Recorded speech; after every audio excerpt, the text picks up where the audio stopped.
Jaman tujege siasa nontunethiritwe arigitine akiri miaka 14 na akari ba Imenti ni bethiritwe bakimunengera miaka ingi 5 ya kwithirwa agitongereria ndene ya gicigo giki ntuku ya narua akethirwa agitutariria umbani bwawe na kinya rugendo rwawe rungwa rwithiritwe rukari atia kiri rutere rwa Facebook live araniria na bautwe kiri rutere ruru na kinya ndene ya YouTube turiku na kinya kiri namba SMS inya kibugo 321 ithirwa ukigwatana na bautwe mugeni wetu wa ntuku ya narua ni mutongeria Rahim Dawood.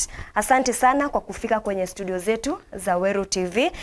Kwanza congratulations kwa sababu ya kupata hii kiti. Najua safari haikuwa rahisi. Salimia watu wako. Asante Maureen. Pamoja na wale wanaangalia Weru TV kwa runinga na Facebook live. Kwanza ni kushukuru familia yangu.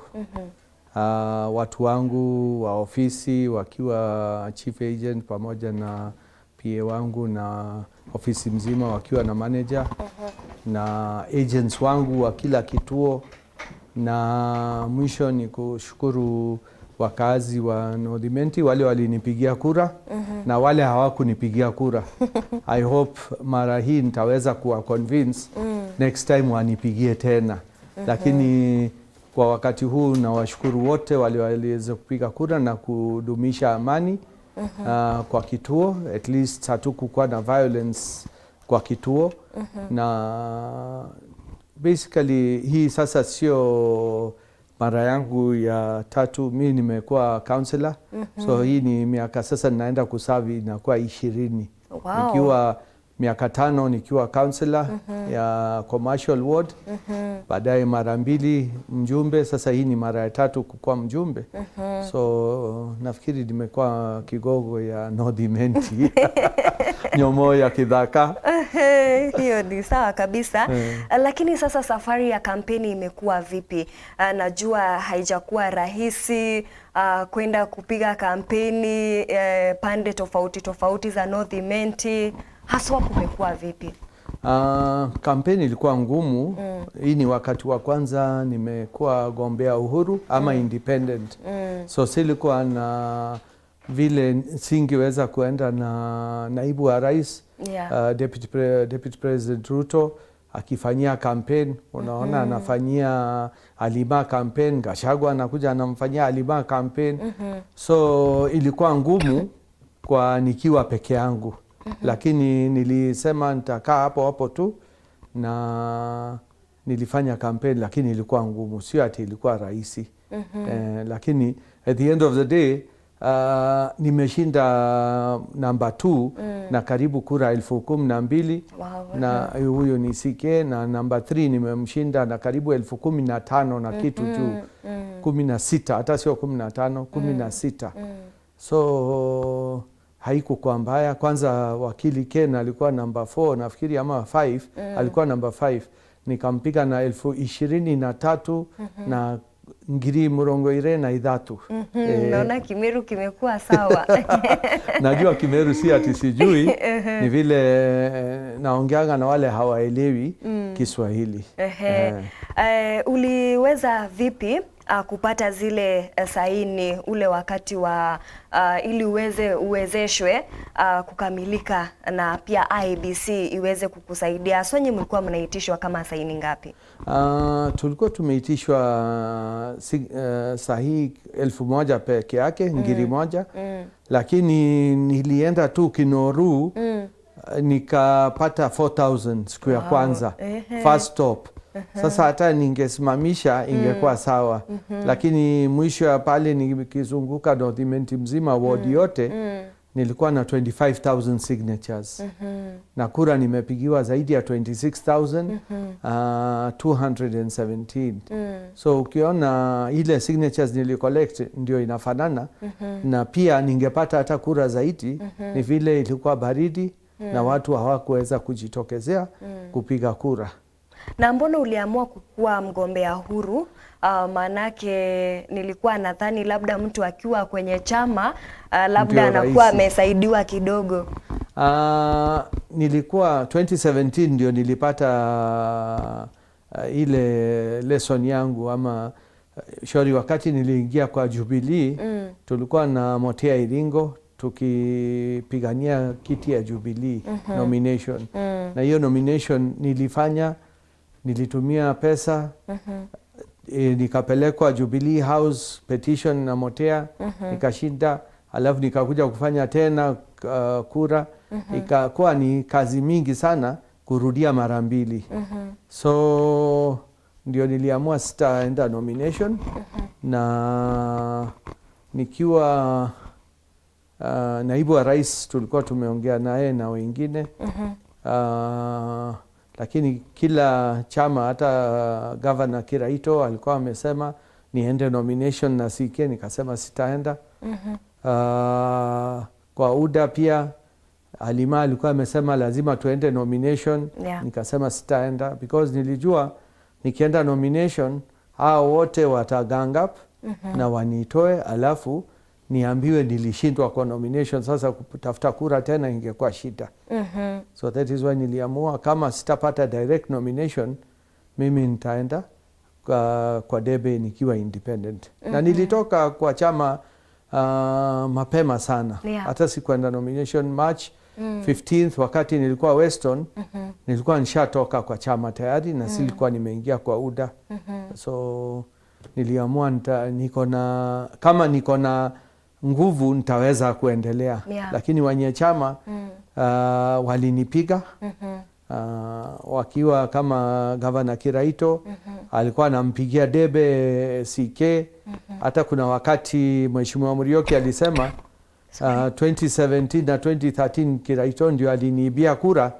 Sasa at least atamuibia msichana yake kura. So mimi sijui kama alimuibia ama hapana. Mimi sijawahi kuibiwa kura. Na strategy yako yenyewe imekuwa vipi? Manake ukiwa mgombea huru kama tulivyosema si rahisi. Campaigns zako umekuwa ukizifanya aje? Strategy yangu imekuwa kutoka zamani ninaenda kwa mashinani. Mimi ninaanza mapema nikikutana na watu kutoka saa 12 asubuhi mpaka jioni ya saa 12. Na nilikuwa nikienda mchana.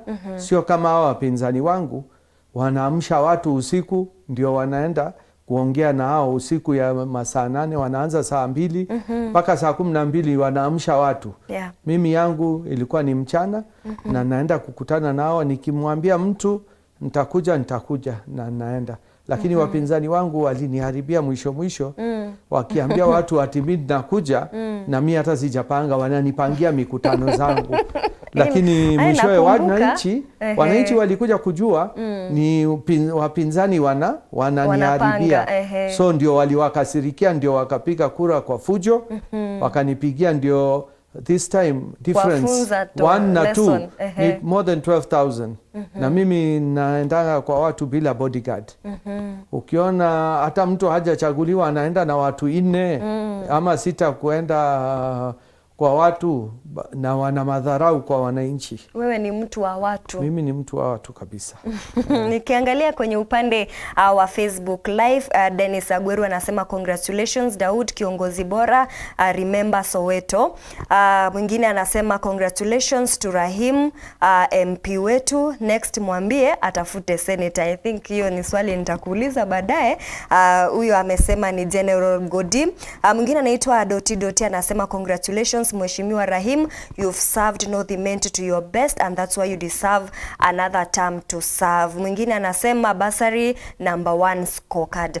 Labda tuangazie miradi ambayo umeweza kutimiza, na miradi ambayo labda ungetaka kuianzia upya, na pia miradi ambayo labda haijakamilika lakini uko na unajaribu kukamilisha. Okay. Kitu ya kwanza ukisikia basari na miradi zingine, unajua mimi sina mwerega. Mwerega zote ni zangu. So that is how I cut across. Ndio ninaweza kuserve kila mtu. Ukienda kwa ofisi yangu utakuta watu wa mwerega yote. Utakuta Muhindi ama Mumeru Mutune kwa ofisi yangu. Kwa basari utakuta kila mtu anapata shilingi minimum ni 5,000. Kama kuna wakati moja Halima akienda akizunguka akiambia watu kwamba ninapeana basari ya 1,000 ama 2,000, watu walijua ni muongo, because wenyewe walikuwa wanajua hakuna wakati nimepeana basari ya 1,000 ama 2,000. So projects zangu zimekuwa za kutengeneza mashule. Kama miaka hizo zangu 10 ama 9.5 ile tumekuwako, nimehakikisha shule zote nimejenga. Kama hata pali sipati kura, mimi sibagui hata wale hawanitapatii kura. Tuseme Mbuta Primary iko karibu na kwa Ng'ombe pale Mbirikene mwisho. Hiyo shule wakati wa Mheshimiwa Murioki ilipatiwa only 200,000. Kwa saa hii nimewapatia 8 million na hiyo shule ni kama academy. Na mimi najua hata hawanipatii kura, si ati wamenipatia kura, lakini bado wanapata. Ukienda Mbirikene Primary, Mbirikene Secondary, hata uwezi amini. Dhameri Day na Dhameri Primary, na nawashukuru watu wa Dhameri upande wa chini. Hata kama area yote hainipatii, Dhameri ilinipatia na nimebadilisha. So mimi yangu ni kubadilisha mali yote, ofisi ya machief na mashule na mali nyingi. Miradi hile inabakia kwa saa hii ni stima. Na stima nataka kusema kwamba nasikitika kuna mama moja anafanya kazi kwa rural electrification, anaitwa Judy Kiragu. Ametumiwa na dada yake Beatrice Karwetha kusema transformer ni yeye analeta, lakini hiyo transformer ni ya ofisi yangu ya rural ndio inaleta, sio Beatrice Karwetha analeta. Hata last election dada yake akiwa huko anamsaidia kumwambia transformer inakuja, anapeleka na gari yake akisema ni yeye. Juzi amefanya the same hapa Ng'onyi, where ni watu yangu walikuwa wamefanya hiyo mpango, lakini yeye ndio anataka kuchukua credit. Tunabakisha kama transformer 52. Hiyo nataka kusukuma. Nilikuwa nimeongea na waziri na PS na mkubwa wa Kenya Power. Ni vile mkubwa wa Kenya Power alitoka akaresign. Na ngojea sasa mwingine niende nimuone baada ya kuswear in na rural na last mile project stima tupate at least 52 transformers, ile nimeambiwa na watu wangu. Ingine ni dams. Nilikuwa nimefanya mpango ya dam 8 na pipe za maji. Project 2 tayari imefanywa, moja ni ya Ruriene, ingine ni ya Weru Gitugu Nchaure water project. Hiyo tulilaunch 2 weeks back, ni ya 25 million na inaendelea kwa saa hii. Ya Ruriene nakubali haijamalizika kabisa. So nataka kuangalia na Tanati kwamba wanaweza kuimalizia. Alafu kuna ya Sumuni water project ya pale Nyaki West, hiyo pia inataka 50 million. Nataka kuangalia ile tutapata pipes ndio tuweze kumaliza. Na Dhimbiri pia kuna Dhimbiri Ntakira water project, Ntakira water project Dhimbiri. Kuna Lower Igoki hapa Pandia Mbajone, hiyo pia nataka kufuatilia. Barabara nilikuwa nimepitisha kitambo contractor hii ya Tuskys kuenda juu Gitwiki, haijawekwa lami na niliahidiwa kwamba itawekwa hata kabla tuende kwa kura. Hapo imesimama, lakini nikirudi tena nataka kufuatilia imalizike. Dual carriageway tayari pesa imepeanwa ya consultancy. Itafanywa phase 1 kutoka Cereals Board paka Meru Polytechnic. Hiyo ikifanywa paka Meru Polytechnic, unajua hiyo barabara itakuwa na pana, lakini nataka kuangalia vile nyumba yetu ya Macu building isibomolewe. Hiyo ni iconic, na museum na county assembly pia isibomolewe. So ikifanyika hiyo itakuwa mzuri. Pia kuna 1.2 billion ingine natarajia ya World Bank. Barabara zile zinataka kufanywa kutoka showground kuenda Kambakia kuenda paka Kemu, na kutoka hapa kwa Daudi inapitia Nchaure, Maigene, inatokea Mringwa Mbugi. So kutoka Kikomene utaenda Mringwa Mbugi direct, kutakuwa na lami. Na barabara kwa saa hii ninafanya under Kera KPLC kuenda Nkoune kufika bypass, hiyo naweka kabro. Tayari contract nimepeana ni ya 30 million. Ni vile contractor alikuwa amesimama shauri ya mvua na itawekwa kabro hiyo, na wahakikishia watu wa Nkoune. Alafu hata Kinoru kuna ingine nime-launch hapa kutoka Kitwiki inaenda Kinoru Kaithe itokee stadium, hata hiyo itawekwa kabro. Tayari pesa yake iko, miradi ni pesa yake tayari iko. So hiyo ndio ile naweza kusema. Hata kuna zingine lami nazileta kama miners itawekwa paka stadium.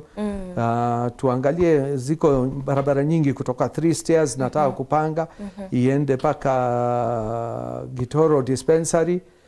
Kongwa Cheke itokee ishikane na ile ingine. Ile inatoka Kambakia ndio ishikane ndio itoke Kemu. So kazi itaendelea. Kazi itaendelea shauri. Mimi ni mchapa kazi. Ni kweli zaidi. Ni kweli, manake kunaye already ameshasema wewe ni yule mtu, ni mheshimiwa of less talking and doing so much. Next we are waiting for you to vie for governor because we believe in you. Mwingine anasema congratulations Mhesh, umekuwa wa kweli. My person, I just love how humble you are. Truly you've done us proud. You've touched so many lives. I love the way you do your work. Mheshimiwa, CDF ilitolewa na Supreme Court, iliondolewa kabisa.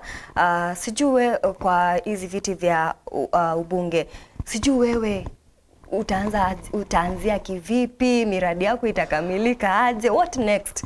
Kwanza ningetaka kusema CDF kunayo wakati hata 2015 tuliambiwa na Court of Appeal kwamba lazima tuirekebishe ndio iweze kuendelea, na tulibadilisha tukaita CDF ikaitwa NG-CDF. So alafu nafikiri ni 2017 ama baada yake senators walitaka oversight funds ya 1 billion. Hawana funds yoyote kama CDF, lakini National Assembly ilikuwa imekataa hiyo. Lakini vile Supreme Court, vile mimi nimeisoma ruling, lakini tunangojea tuambiwe zaidi, ni wanasema input ya Senate haikukuwa kwa hiyo bill ya National hii ya CDF. So tukirudi, na hakika wajumbe hawatakosa vile kuweka CDF iingie na ikue imepita through the Senate. Ndio haitaweza kukua ati CDF iingie kwa county. Shauri county tayari wana ward fund yao. So hata tayari ilikuwa kwa county hiyo ward fund na bursary hazilikuwa zinatoka vile zinatakikana. Na kama itaingia kwa county, primary na secondary schools tayari ni national government. So itakuwa aje hawa watatengeneza ofisi za chief na police stations ama manyumba za polisi, itajengwa aje na county when it's a national function? So lazima tutabide na hiyo Supreme Court ruling. Although ningeona kama tunafaa tuambie Supreme Court ifikirie tena hiyo review of their orders. But tutapeleka through Senate na tutawachilia CDF ipotee. Hakuna vile tutaiwachilia. Hakuna vile tutawachilia. Lakini hata maendeleo ingine ninafanya ni through Uwezo Fund. Uwezo Fund 2014 nilikuwa nimepata 16 million.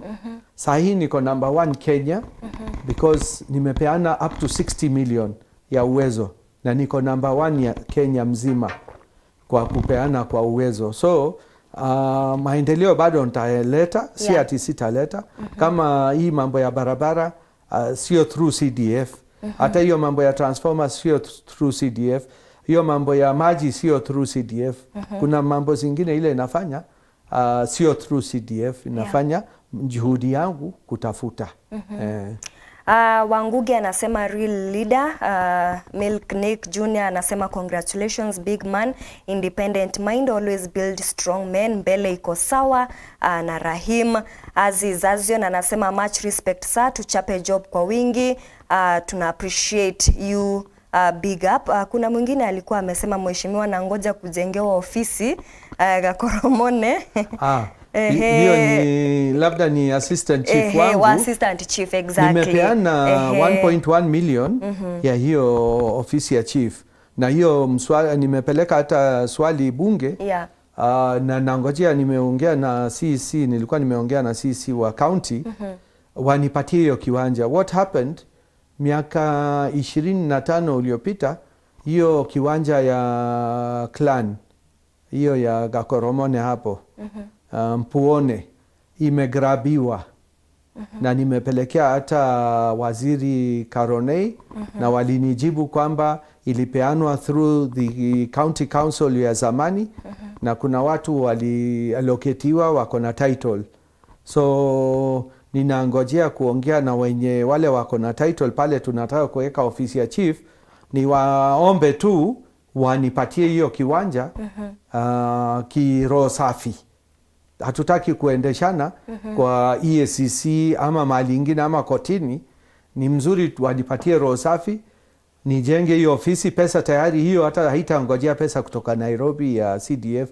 Hiyo pesa ziko kwa account, na wakinipatia within 1 month, tukisikizana, tukiandikiana kwamba watatransfer hiyo title kwa, sio kwa Rahim, watatransfer kwa county commissioner wa Meru, because ndio under the office of president, na tutaanza hiyo kazi. So assistant chief wa Gakoromone pamoja na watu wa Gakoromone, nikiweza kupata hiyo ya clan land, nitaweza kuendelea. Kuna mali ingine pia, kuna ofisi nimejenga ya chief, ilikuwa ni clan land ya Mbajone clan hapa Gachanka. Imekuwa kotini miaka mingi, lakini wenye wale wako na title walishinda kesi. So tunaongea na hao vile itawezekana tusibomoe hiyo ofisi. Wewe mwenyewe ni North Imenti, uko Murwiri Kiombe. Then sasa kuko na kama Nopeu, Mpurwabore, yani kuna ule mchanganyiko wa chama kwenye bunge kuu. Sijui kama nyinyi mtashikana, mtaweza kuongea kwa kauli moja ili muweze kusaidia Meru. 2013 tulikuwa hivyo. 2013 tulikuwa na 5 walikuwa TNA. Yeah. 2 tulikuwa bas, mimi na Mheshimiwa Livondo, ule ametuacha. Na 2 walikuwa ODM, Mheshimiwa Mpuru na Mheshimiwa Kubai Kiringo. Yeah. So tulikuwa, lakini bado tulikuwa tunafanya kazi, because at the end of the day lazima tuwinde pamoja ndio tulete mnyama nyumbani. So wakati huu pia ningeomba sisi sote kama Meru County tuende tukiwa pamoja, tutafute projects pamoja, ndio tutaweza kupata ile inastahili. Shauri Jubilee ilituahidi mambo ya dams nyingi sana. Yeah. Dams kubwa kubwa, hapa Kianjori Dam, Gadita Dam, na hizo zote hakuna ile tuliletewa. Kuna barabara zingine pia zimewachwa nusu nusu, kama bypass pia second phase haijafanywa kutoka kwa Dhambe kuenda paka Kirogine, haijawekwa lami. Kutoka Kaga kuenda Kiendero ifikie Kaithe haijafanywa. Na kuna barabara zingine zile tumeziomba kama Old Mkobo Road, na saa hii ndio naweka na pesa ile nimeomba ya special inawekwa lami.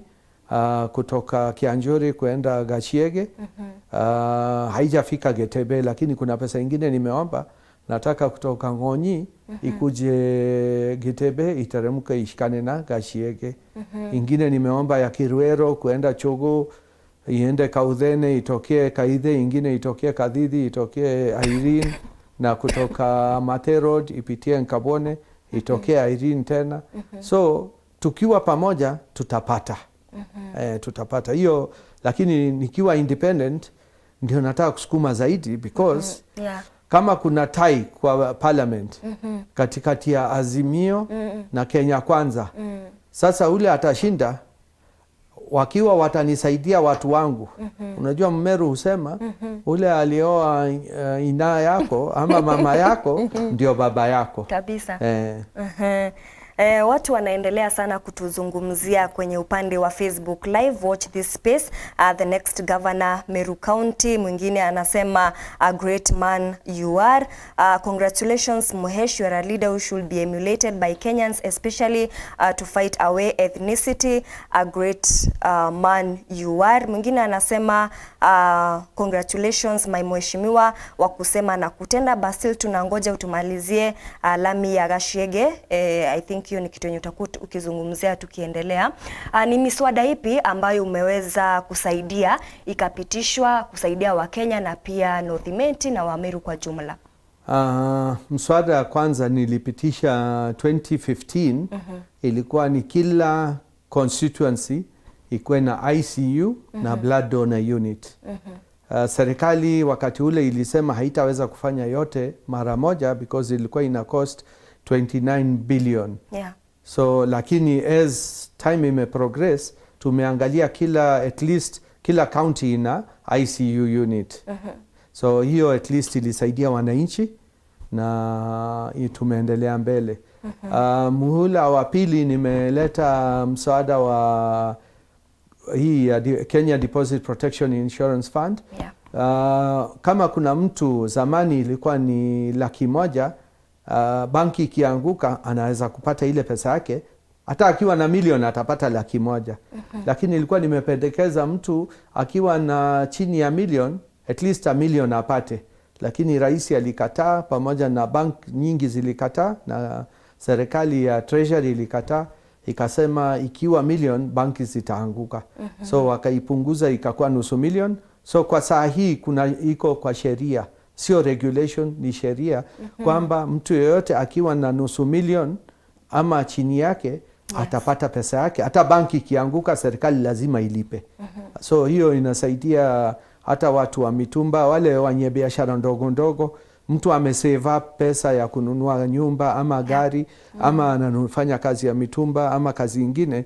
Mbeleni ilikuwa 100, sasa at least up to 500. Unajua pesa siku hizi ile 100 ya miaka 20 sio 100 ya sasa. Kweli. Nilikuwa nimepeleka mswada ingine ya kusema mama akiwa mzito, akiwa na mtoto tumbo ama ako na mtoto chini ya miaka 5, na anaenda kufungwa gereza ya miaka 5 ama less, asipelekwe kwa prison, afungwe kifungo ya nyumbani ndio aweze kuchunga mtoto yake ule atazaliwa ama ule ako mchanga, because nimewahi kukua kwa prison mara nyingi. Na prison sio mahali ya kuweka watoto wadogo. Na ni wakati nilijenga kitchen mbele ya miaka 20 na kitu. Wakati Mudi Awori alifungua hiyo kitchen. Na niliona watoto wanateseka. So hiyo bill tayari ilikuwa imeenda pre-publication. Ni vile public participation haikufanywa. So nikirudi, nataka kurudi kwa hiyo ni Criminal Procedure Act na Penal Code.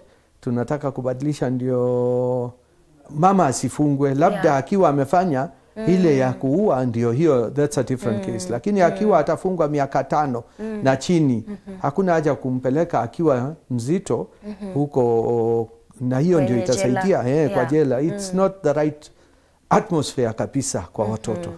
Hata saa hii nataka kuangalia vile tunaweza kufanya hao watoto wakae normal life. Ni kama tumewafunga mama na mtoto. Kuna miswada nyingine ambayo umejipanga kupitisha ama kusaidia kuna kupitishwa? Ingine pia nafikiria tukuwe na foster homes. Unajua orphanages sio mzuri. Afadhali serikali iweze kusaidia mtu akikufa na mtoto hana mahali ya kwenda, mtafutie, kuliko umweke orphanage.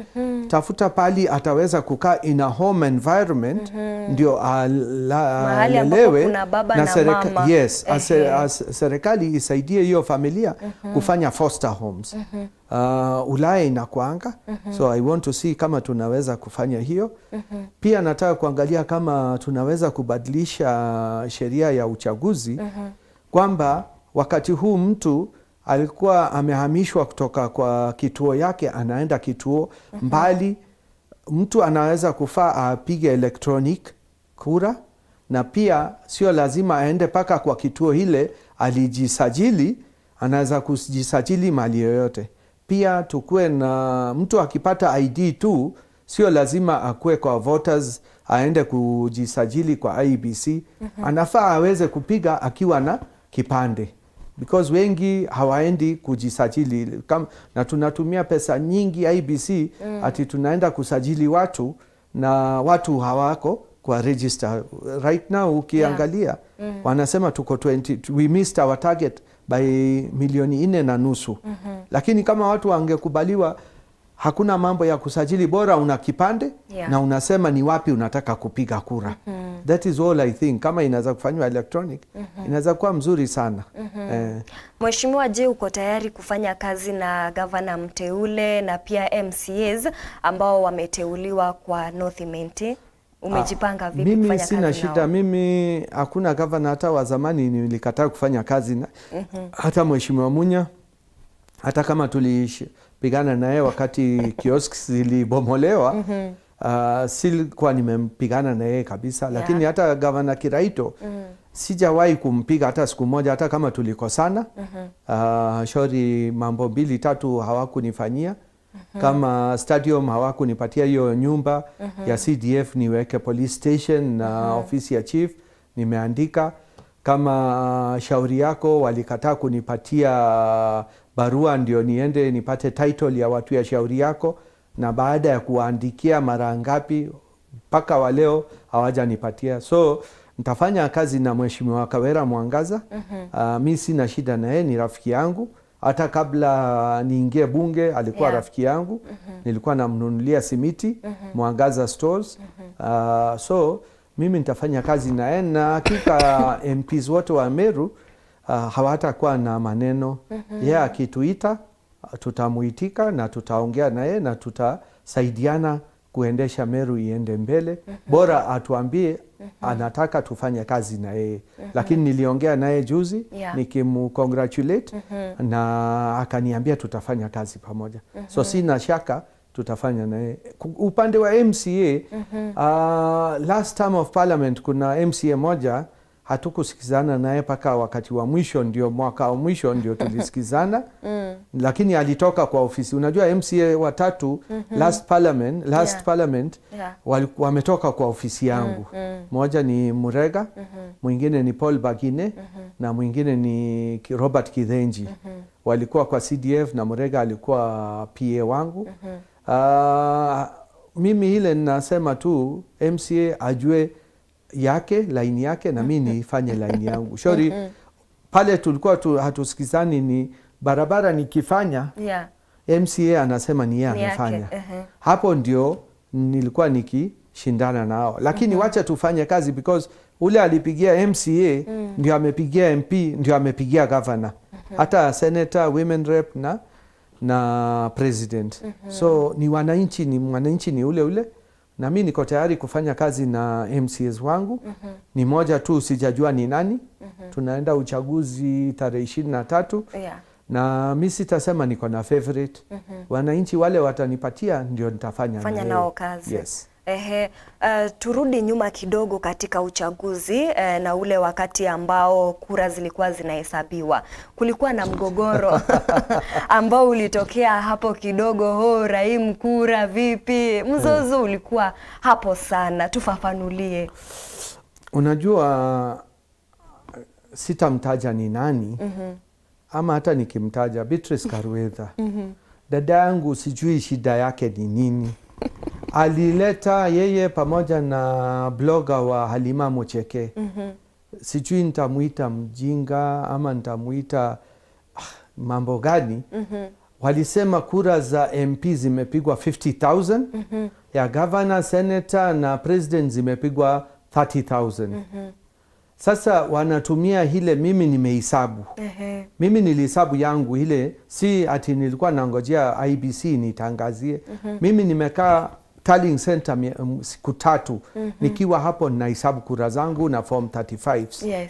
Na naziingiza kwa kompyuta, ndio najua wakati huo nilikuwa na kura zile zimepigwa 50. So wakalalamika kwamba 20,000 nimejiongezea, shauri hizi zimepigwa 30. Lakini kama wangekaa kwa tallying center wangeona zile mimi ninapata ndio president anapata. Baadaye wakati ilitangazwa ya president ilifika 61,000 na kuenda juu, na yangu pia MP seat wote 61,000 na kuenda juu, walikimya. Sasa ndio wakaanza, Kibitres akatoroka kwanza wakati alijua kwamba hisabu ni sawa, hata hakungojea yangu itangazwe. CK wakiwa na Ken, Halima siku hiyo hata hakuongea, lakini dada zake waliongea. CK na Ken wanapiga kelele, wanasema mwizi, wanasema mwindi, enda Pakistan, enda Karachi. Mwingine anasema Bangladesh, mwizi, lakini kitu hawajui. Na pia CK anasema kwamba agents wake walinunuliwa. Unajua guilty conscience inamwambia agents walinunuliwa, because 2017 walinunua agents wangu. Mimi silikuwa na haja kununua agents. Wananchi walikuwa wamenipigia na nilikuwa na agents wangu. Ken hata hana agents kwa kituo. Anasema anaibiwa. Nimempiga na more than 23,000. Sawa sawa. CK nimempiga karibu 12,000. Halima karibu 16,000. So hawakuhesabu kura, ndio walikuwa wanapiga kelele. Baadaye wakasema nimeiba. Si ndio niliwaambia kama nimeiba na wana proof waende kwa koti. But sioni kuna kitu yoyote. Shauri kura ni wananchi walinipigia. Kuna anaitwa Peter Rutere, anasema tu waangazie mambo kidogo hapa. Congratulations kwanza Rahim, unaweza consider development projects Kambakia, Kikiriri side. This area has always lagged behind in terms of development, yet the bigger but is within municipality and it can serve well to expand the town. Mwingine anasema congratulations, huyu ni Honorable Kiprono Kirui, Honorable Rahim Dawood victory, you deserved it. My MP Rahim, lots of love from Majengo. Sijui umepanga vipi kusaidia wale wakaaji ambao wanakaa upande wa Mbeo, Rwanyage na Gyaki, wamekuwa wakisumbuliwa sana na wanyamapori. Kwanza niseme ni mimi na Mheshimiwa Wabore 2016 ndio tuliweka electric fence tukiwa na Rhino Arc. Tulipeana 3 million. Kwanza nilikuwa nimepeana 600,000 kwa Mrs. Florence Imadhiu, bibi ya Bishop Lawi Imadhiu, ya kuweka fence hapa Kidhoka. Baadaye nikapeana 3 million ya CDF, sio pesa yangu, ya CDF.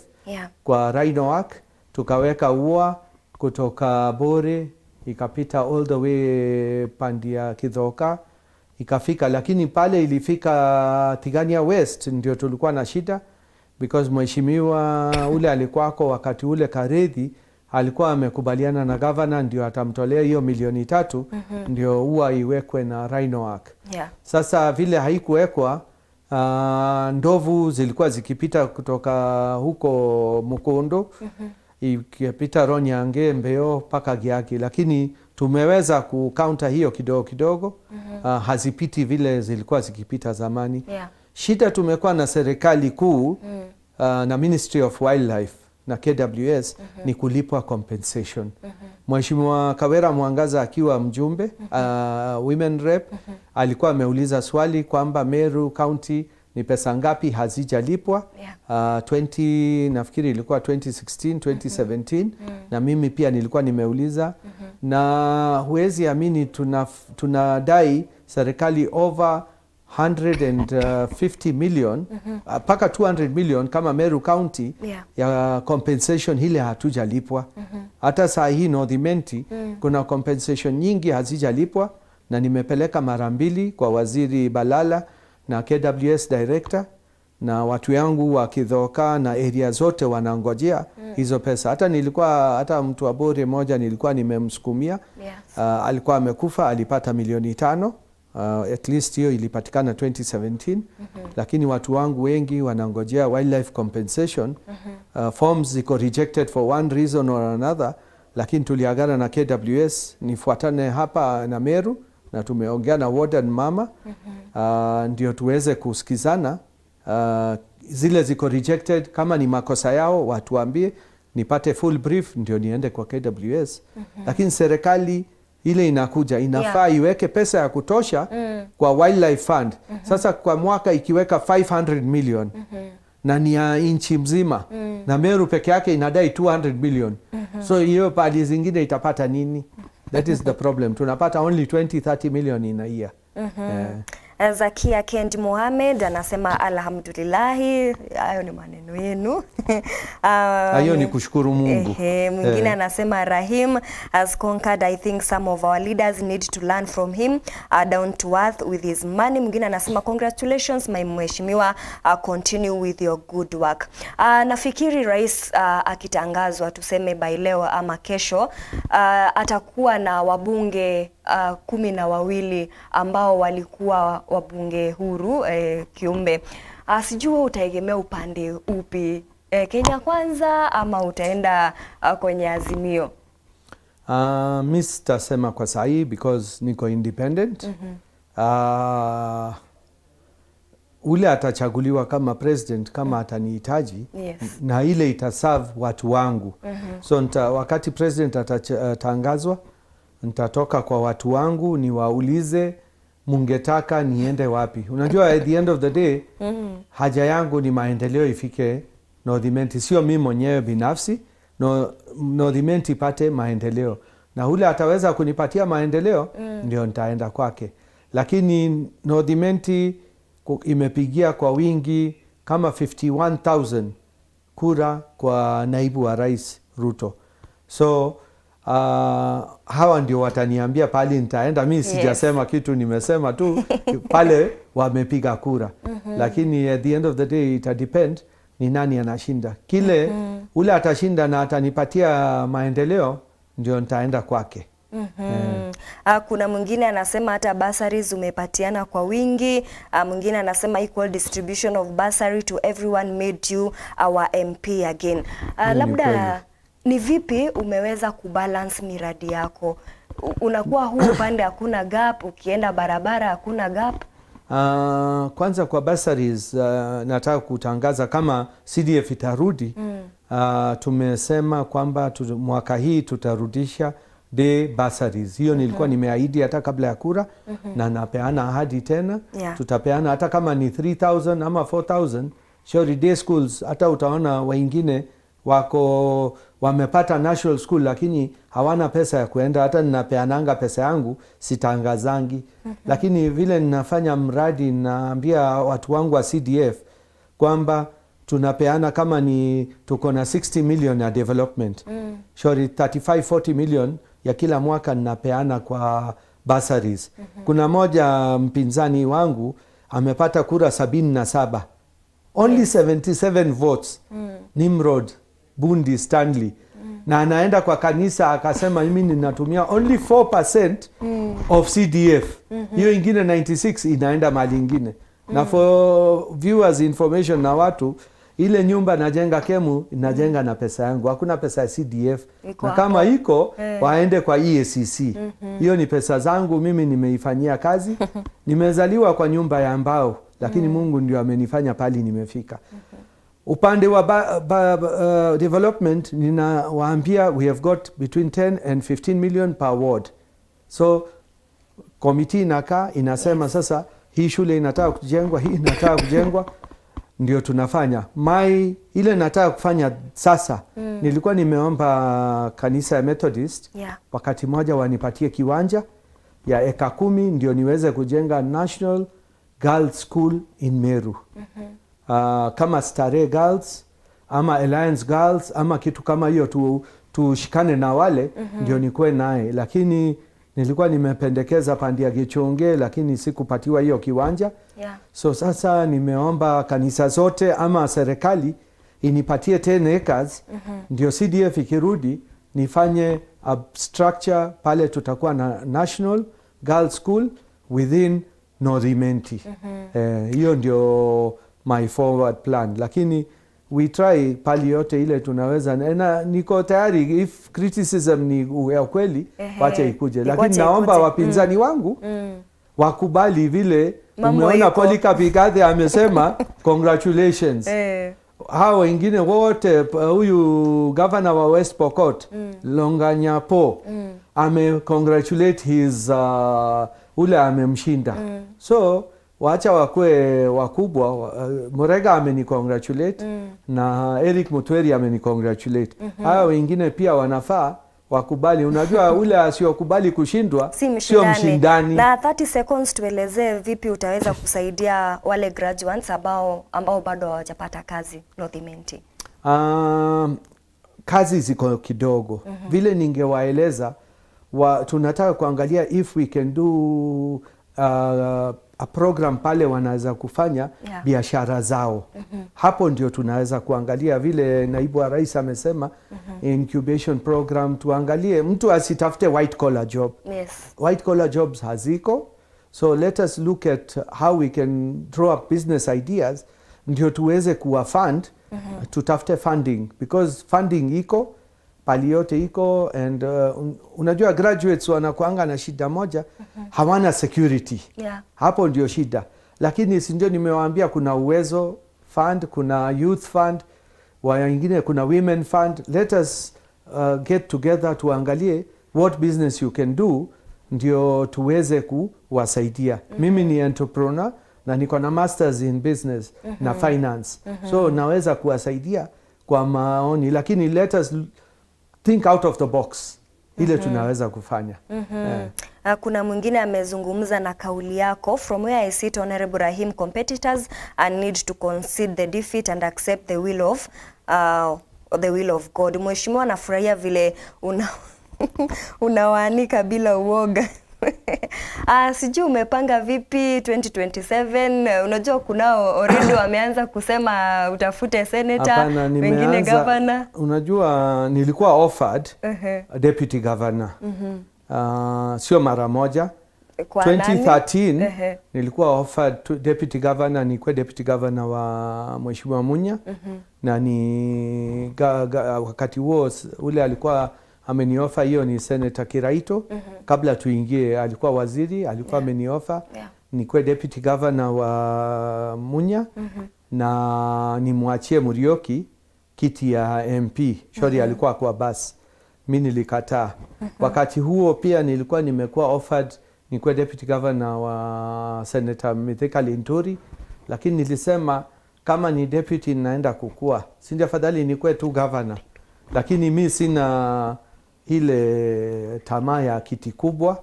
Mimi wacha ni serve watu wangu wa North Imenti mpaka siku ile wataniambia wamechoka na mimi ndio nitafikiria mambo ingine. So mimi sitaki senator wala governor kwa saa hii.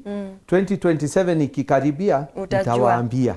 Nitawaambia kama nitarudia kiti yangu ya MP ama kiti ingine ama ile hata president. Kwa nini hawasemi nikuwe president 2027? Kauli yako ya mwisho kwa watu wako wa North Imenti, kwa sasa muda umetupa kisogo. Okay, ningetaka kusema watu wa North Imenti na watu ya Meru County na Kenya ya jumla, kura ni mambo ya siku moja. Lazima tuishi, jirani wako ni ndugu yako na hutamweza kumbadilisha. So presidential election vile itaenda iende, tusipigane. Hiyo ndio maombi yangu, tuweke amani na tujenge nchi yetu Kenya, tusiharibu, tusichome. Na tufanye kazi tukiwa viongozi wote pamoja. Unajua hakuna uhasama kwa uongozi. Ule atachaguliwa ndio Mungu amemchagua, because Juno 19:21 inasema kuna ndoto nyingi sana kwa roho ya binadamu. Lakini ile Mungu anataka ifanyike ndio inafanyika. Na Mungu alisema Rahim aendelee. So wale waniwish tafadhali. Lakini hiyo ni on a lighter note. Wacha tuweke amani. Hiyo ndio ningeomba. Na nawashukuru watu ya North Imenti wale walinipigia kura kwa wingi. Hata kama voter turnout ilikuwa low, nilipata kura nyingi sana na washukuru sana. Daniel Mweti anasema bravo Muhesh, it's through you that North Imenti broke the ice of clanism and tribalism. Your opponents should learn that, and North Imenti is poised for economic boom. Asante sana Mheshimiwa Rahim kwa kupata nafasi na kuja kutuzungumzia. Kabla ya nyinyi kufungua ile bunge kuu, tuanze kukuona ule upande mwingine. Asante sana pia kwa kuweza kukuja na kushukuru wale ambao walikupigia kura. Asante Maureen. Na nashukuru Weru TV kwa kunipatia platform.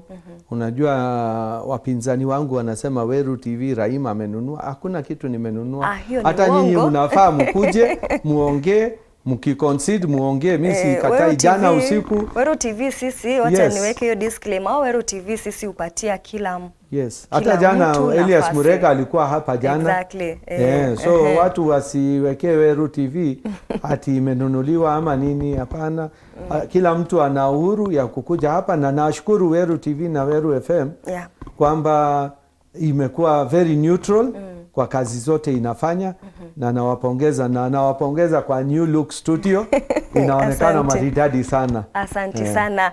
Mutigeri nkagucokeria nkatho nontu bwa kwithirwo gwatanite na bautwi endene iarware ruru rwa Rugendo Rwa Rahim, na ingwitikia ugwo wengwa ukwithirwa ukichiritana mantu mwanya mwanya na byuria bwira wethirwo ukiuria tukwithirwa tukichokia bimwe byabyo na igitenerere kambithirwe nkibwikia imwe kwa imwe mwankandene ya Bomas of Kenya aratukethwa tukigwatanira na mwandiki wetu wa Nteto Boniface Mwongera nontu kuringana Nteto irigo tukinyira ni ati kuombekana ni ati utaribwa kura cha urais nitaka irikitie na rais omba gutangazwa kagita gate kuraja mbita Maureen Kinya Boniface Kanyani gaku na ni uma jora mumirugire ute muthenya utithira jo ikinyira muthia ina rwa tariki 15 mweri jo na mwaka jo 2022 aja Bomas of Kenya tukongo ne ikinyirire Maureen urokethira ukiona nyume kwa ngugirire ikiendelea Antoni aja ni ikinyirite muthia tayari urokethira chinite gite kia rais kwethira ni nkerwa certificate yakagita gatiraja kuma kagite negaka na ni ati uratukwithira tukiona tubombite kwithira bekinya Anto aja na wingi bamwe rutero rwa Azimio ro moja wa Kenya rutero rungi rwa Kenya kwanza na uratukwithira tukiona muno kinya rwangiro kaliro kumba kwithira rukiongero kana polisi barale Antoni aji bombite kwithira bakiongera na ikumanisha na ndika gitaka kagita gatirei kuma kagite negaka ni ati akenya bakethiro bemenya no kethire rais yo kagita kamyaka ingi 5 Maureen nyume gukara ntuko ithano kwa kagite nekanande teto nikinyirite muthia na ura Kenya bamwe barari bagukira maroro bakiure na takugwenda endelea chabukati na tatu ikire nteto nikinyirite muthia na iko ikuga nande it's a matter of time, it's a matter of minutes and not even days kana hours na ko ikuga kwa kagite negaka atweterete mukariti ofrache bukato mbakwethura ikinyira Antoni aja na gutumiria form cha 34B 33 ire itigere nonto mwankira ndibitete form cha 34B iji magana jairi 51 na yingi kethura chitigere akethura ithirekeria achokite form ire kumenyekana 34D kana kwethura etumiria rokethura chinite gitiki kyo rais rikana no mwankethura ithithia Nteto ije gwikinyo kinyira marwero ije mba kwethura jege nonto na ugite kaire tumba kwethura etumiria orokethura chindite mathene jo tuko na koi kuga kagite naga kai kumanande nonto ngugije kwithira nonto ni rari muhimu muno gukitegathaniria kana kuthia verification ya form cha 34 ina form cha 35B na ndithirio jo ikuga utengo ge nyingi tigere igwo gukinya Antoni aja na kwethira betumire no kethira chindite na onterecho ijire rutero Azimio rutero Kenya kwanza bonde bena irigiro bure na kwethira bakiona gitikike na arwa lakini mwaria umwe ofurache bukati na nkemwe ABC okurokira mpumiri kethira chumite kanira bembite kwethira bataranite wa kiume kike kimwe igwetera na kona Bi Maureen na twinawerigiro bonene nteto je kethiro ikinyira muthia mathene ja tha inyanya ne mathene ja tha kende no noro kethiro achindite akethiro ikinya ntuneja na kunenkerwa certificate yewe rikara no mwanka nteto jomba kwethiro ikinyira muthia ketho kingi kethiro kithiga kunyuithe muma katikati ka ntuko 14 na katikati ka ntuko 21 na kwa mtu kethiro agita kotini gupinga mpumiji no mwanka kethiro ethithiau mbere ntuko mugwanja chithiro chikinya ukarikana ntuko egoro mugambithania mathakome na rwangirwo ugambithania rureitire mikakati kana utaratibu uria magamba ja kethiro jethikirwa na kweje na kanyaga ntuko 21 process yonde kwithirwa magamba jefairwa response kwithirwa chethithwa na kwithirwa je chirwa na ko ikuga kwithirwa ko kethirwa gita kuthithia uno mwanka ethirwa akithithangia na point kwije mugwanja na kwethirwa te ono mwanka ro kethirwa achindite ketho kethirwa kithika kasarani kwithirwa kinyi kya komunyithia muma na rikana kairi kwena committee ya transition iri twitongiritwe Joseph Kinyua baraba kubanga nteto ya thirikari ro komba kwethirwa ikiuma kiri thirikari Rais Uhuru Kenyatta na thirikari ri kethirwa itonyete kwa tha ito tumba kwira no kethirwa tongirite no turomba kwethirwa twigwata mpumi nyetingwa tweterete kuma kiri IBC lakini kulingana na uria mpumi citete ni ati ira turombita kwethirwa tukiona ntuko egoro ni ati munyo mutongeri ndo William Ruto no mbita kwethirwa atongirite na mungana jwa 50 gaturumo ijiri Raila Odinga na mungana jwa 48 na gaturumo kenda kumanishiga pwinka kulingana na form chetha 4B ira chombire kwethirwa chiteganirwa na ciakinyira kagitene kautokiuma ira reform 214 kana 214 na kwa kuga kiwitigere kana ire batigere kagitene gakabaringanire cyo bakethiro bagita mpumi cha muthia na ko Morin kumera kagitene gakana ndi Kenya bara pengine bagwatirite corona ka bekirite nkoro kabure ne kagita ka kuthambe na ndi na ko chianda kidete kwetera no kethiro etongerwa Rais wa Kenya ro kethiro etonya kethiro na kanya kamyaka 5 kwethiro akiathana nyumithiro binge kwethiro bithika mwaka jwa 2027 kana 2027 nandi kagitene gaka ojo muringo kombicha bona Kevin Mutethia kwethiro ekunura kana zoom out ojo no kali antu bena bombita kwethiro bekinya ntu naja na wingi uringithanite no baramba kwethiro bekinya ntu kwegoro na kuga anything for instance aja ruterwa Kenya kwanza inkona bingangite na wingi nkorukero rutera rungi tutukomenyaniki lakini nyuma kagita akaito kethira tumenyaniki Bimori nyarwangiro karerungo jongo kugite aja no bendireta kwithira bakiongerwa ko kuga imteto egwetera atugena weteri to nethro ikinyo kinyira thinyanyiji kana mathaja makai kumana ndi nteto je kethira ikinyira muthia tukendira kwamba kambio oja rojora tumbite kwithira twambite kwantu kuitha ndato kwithira tuburete ja ketho ja kikarika Morin na linalofanyika pale ni kuandaa mahali ambapo sasa